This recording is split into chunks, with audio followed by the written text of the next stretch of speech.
everyone, it's time for Shared Story Time, and today we're reading The Bus to the Zoo by Mary Murphy and Josh Lee.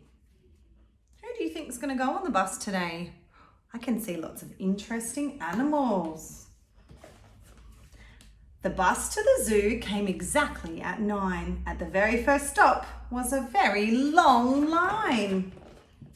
5 gulls, 2 gorillas, 3 monkeys, 1 moose, a donkey, a fawn, and a very large goose were waiting that morning to climb on the bus. "Get on," called the driver, "and don't make a fuss." The gulls raced the others for seats at the back. The gorillas went flying. The goose gave a quack. Looks a bit chaotic, doesn't it? The moose and the donkey got stuck in the door, and an owl that came late made its nest on the floor. Can you hear all the nice rhyming words in this story? "Squash in," cried the driver, beginning to cuss. "We must get lots more passengers onto this bus." It's looking pretty full. By stop number 5 at 9:15, quite a lot of the passengers started to whine. "It's crowded back here," moaned a brown-throated sloth, "and my wing is quite bent," squeaked a black and white moth. But the driver slowed down to take on more passengers. "Move to the back," she cried, "make some more room inside. Right back, rat, squash in, stoat, move along, toad." The bus to the zoo was full to the roof with a motley assortment of feather and hoof. With an oops and a whoops and a "please mind my shoes," the antelope standing slid into the news.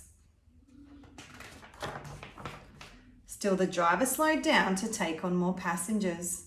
"Move to the back," she cried, "make some more room inside. Right back, rat, squash in, stoat, move along, toad." There was rumbling and grumbling and shoving and shuffling, smashing and crashing of antler and horn. Sliding sideways and wideways and squeezing and squashing went the monkeys, the donkey, the moose, and the fawn.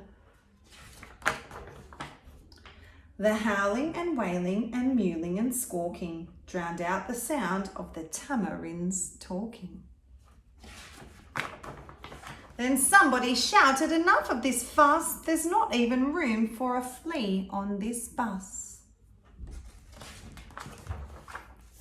And the driver slowed down to take one more passenger, and just one more passenger got on the bus. It's an elephant. Is an elephant big or small? He's very big. Do you think he's going to fit on that bus? I don't think so. There were lots of unusual animals in that story. I wonder if there were any that you didn't know. You might have to have a listen again and see if you can find all the animal names that you're not sure of. Maybe you can ask your mum or dad or carer to look them up and work out which animal they are. Thanks for joining us today for Shared Story Time, and we'll see you next Monday.